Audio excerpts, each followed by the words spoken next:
एक राज्य की राजकुमारी चित्रा की सुंदरता के चर्चे कई राज्य दूर गांव में थे। चित्रा की सुंदरता की सब कल्पना मात्र करते थे, क्योंकि आज तक उस रानी को किसी ने देखा ही नहीं था।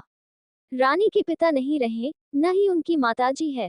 पिता की मृत्यु के बाद वो ही अपने राज्य को संभाल रही थी। वो रोज एक सभा लगाती थी और उस सभा में सिर्फ उसे देखने के लिए दूर दराज के गांव से कई लोग आते थे। कई राजकुमार और राजा भी चित्रा को देखने आते थे। रानी की सभा रोज एक खुले मैदान में लगती थी। राजा और राजकुमार न सिर्फ उसे देखने आते थे बल्कि उसके लिए कई राजा में युद्ध भी हो गया। भरी सभा में रानी एक बड़े पर्दे के पीछे बैठी रहती थी। कभी कभी जब सभा को संबोधित करने के लिए बोलती थी तब उसकी आवाज पर ही ना जाने कितने श्रोता मोहित हो जाते। रानी बहुत चतुर थी, अपने राज्य पर आक्रमण ना हो जाए और कोई उसे पाने के लिए सभा में ही उसे उठा ना ले जाए, इसलिए रानी ने पहली ही सभा में ये घोषणा करवा दी थी कि वो अपने शयन कक्ष में ही बिना पर्दे के रहती है। उसके शयन कक्ष में अगर कोई अकेला आकर रानी को देख लेगा तो वो रानी उसी से विवाह कर लेंगी। अगर ऐसा ना करके वो सेना लेकर हमें जितने आया तो समझा जाएगा कि वो काया है। रानी की चतुराई के कारण कोई भी उसके राज्य पर हमला नहीं करता था। रानी का शयन कक्ष किसी मधुमक्खी के छत्ते से कम नहीं था, कोई भी रानी तक अभी तक पहुंच ही नहीं पाया था। हर रात कई राजकुमार और साधारण व्यक्ति कोशिश किया करते थे, लेकिन अगले दिन उनकी देह में प्राण नहीं बचते थे। कोई भी रानी के शयन कक्ष तक जाने वाले चक्रूह को भेद नहीं पाया था। और महल में रानी का कक्ष कहाँ है किसी को आज तक पता भी नहीं चला था। रानी के सैकड़ों पहरेदारों की नजर से कोई भी नहीं बच पाया था। बस रानी की सुंदरता सबकी कल्पना में ही थी। रानी के लिए ना जाने कितनों ने अपने प्राण गंवा दिए, लेकिन कोई भी रानी की सुंदरता को देख नहीं पाया। उसी राज्य में एक युवक था जिसका नाम था सरस। युवक बड़ा ही साधारण था लेकिन बुद्धिमान था। उसे इस तरह एक स्त्री के लिए लोगों का मरना बड़ा दुखी करता था। वो कई को समझाता भी था कि दिन रात एक अनदेखी रानी की इतनी चर्चा करना बेकार है, लेकिन शायद ही वो किसी को समझा पाया हो। एक सुबह उसके गांव का एक नवयुवक रानी को देखने की चेष्टा में अपने प्राण गंवा बैठा। वो युवक सरस का मित्र भी था। उस दिन वो रोया भी और मन में बस एक ही विचार कर रहा था कि इसका अंत कब और कैसे होगा। फिर उस युवक ने पूरी रात्रि विचार किया। सुबह वो रानी की सभा के बाद पहरेदार के प्रमुख से मिला और कहा कि वो भी रानी की सेवा में सेना में शामिल होना चाहता है। उस प्रमुख ने उसे कहा कि ये तुम्हारे बस का काम नहीं है, तुम्हें देख ही में जान गया कि तुम युद्ध के लिए नहीं बने हो। सरस बोला कि वो उसे किसी भी काम के लिए रख लीजिए। सरस बोला कि वो अच्छा भोजन बना सकता है और पहरेदार को रात्रि में अन्न पानी तो चाहिए ही होता है। वो जी जान से सेवा करेगा। इस तरह की बातें करके वो सेना के लिए भोजन पानी का प्रबंध करने वाले समूह में आ गया। करीब 6 माह तक वो मन लगाकर सेवा करता रहा। इस दौरान रानी को देखने की चाह लिए युवक भी आते रहे और अपने प्राण गंवाते रहे। फिर एक रात्रि लगभग 2 बजे उसने रसोई घर में खीर बनाई और सभी पहरेदारों को खीर वितरित की। कई ने मना किया कि उन्हें सचेत रहना, लेकिन उसने कहा कि आज कोई नहीं आने वाला है क्योंकि रात चांदनी है और कोई मूर्ख ही आ जाएगा। सभी पहरेदार को उसने खीर खिला दी। खीर खाने के कुछ समय बाद सभी मूर्छित हो गिर पड़े। सरस ने खीर में बेहोशी की दवा मिला दी थी। सरस अब रानी का कक्ष ढूंढने लगा। 6 माह से वो यहाँ है, लेकिन इतना सख्त पहरा और पाबंदी है कि उसे भी पता नहीं है कि रानी किस कक्ष में सोती है। कुछ समय बीत जाने के बाद सरस को अब चिंता होने लगी, क्योंकि नशे की दवा का असर कभी भी समाप्त हो सकता था। फिर उसे एक चौक में नीचे तलघर में जाने का रास्ता दिखाई दिया। वो जैसे ही उस रास्ते पर गया, वहां कक्ष के बाहर ही 2 पहरेदार और थे, जिसका उसे पता ही नहीं था। वो छुप गया और विचार करने लगा। फिर उसने दीवार पर अपना सर दे मारा और उन पहरेदार की तरफ लड़खड़ता हुआ गया। उसके सर से खून निकलता देख पहरेदार को लगा कि इस बार उन्हें भी शायद जगह छोड़ ऊपर जाकर लड़ना होगा, इसलिए दोनों अपना द्वार छोड़ लड़ने के लिए ऊपर भागे। उनके जाते ही सरस खड़ा हुआ द्वार सामने था और रानी भीतर कक्ष में थी। एक बार के लिए तो उसकी धड़कनें भी तेज हो गई। जिसे किसी ने नहीं देखा है उसे वो आज देखने जा रहा है।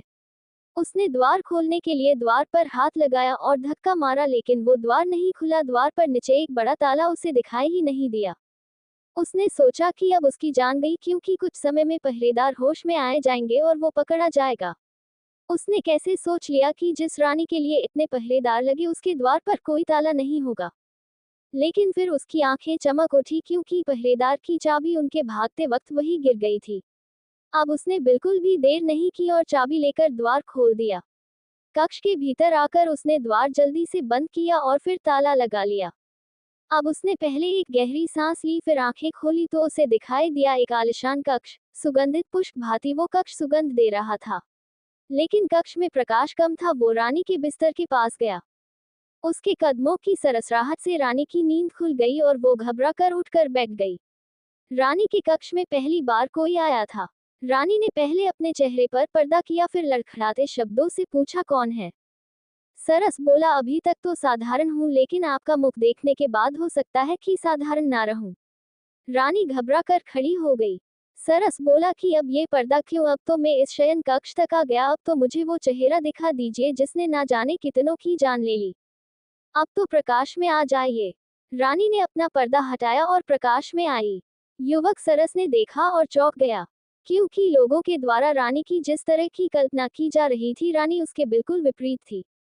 रानी का रंग साफ नहीं था और न ही चेहरे पर आभा थी। युवक उसे देखकर हंसा और कहा कि अच्छा, इसलिए आप अपना चेहरा छिपाए बैठी थी, क्योंकि तुम्हें लगता है कि ये दिखाने योग्य नहीं है।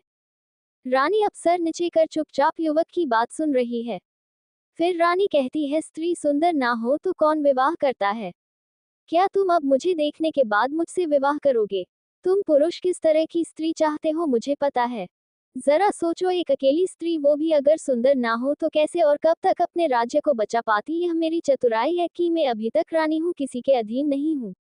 सरस बोला, तुम्हारी चतुराई ने ना जाने कितने प्राण लिए, तुम्हें पता है? रानी बोली, प्राण मैंने नहीं, उनकी सुंदर स्त्री की चाहने लिए। तुम बताओ, अगर तुम पहले ही जानते कि मैं सुंदर नहीं हूं तो क्या अपने प्राण की बाजी लगाकर यहाँ तक आते? तुम मुझसे विवाह करो, अपनी पत्नी की सुंदरता का भ्रम इसी तरह लोगों में बनाए रखो। तुम्हारा भी मान बढ़ेगा कि जिसे कोई नहीं पा सका उसे तुमने पा लिया। सरस कुछ सोचने लगा। उसे सोचता देख रानी ने कहा कि तुम यहाँ से जीवित नहीं जा सकते, तुम्हें वही करना होगा जो मैं कह रही हूँ। सरस मुस्कुराते हुए बोला, हाँ, मैं तुमसे विवाह जरूर करूंगा। रानी उसकी बात सुनकर खुश हुई, लेकिन उसकी खुशी ज्यादा देर की नहीं रही। सरस ने एक कपड़ा निकाला और रानी के मुंह पर रख दिया। रानी बेहोश हो गई। सरस रानी को उठाकर महल के गुप्त द्वार से होता हुआ पास ही की अपने घर ले गया और वहां ले जाकर उसे बांध दिया। सरस जल्दी से फिर अपने घर से राजमहल में आया।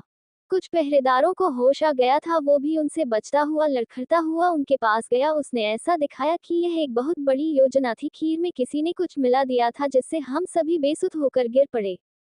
राजमहल के मंत्रीगण रानी के कक्ष में पहुंचे। रानी वहां नहीं थी। रानी को कोई ले गया था। उन्होंने सुबह राज्य में घोषणा करवा दी कि रानी को जो भी ले गया है हम उसे अपना राजा मानते हैं। रानी को लेकर वापस महल में आ जाए।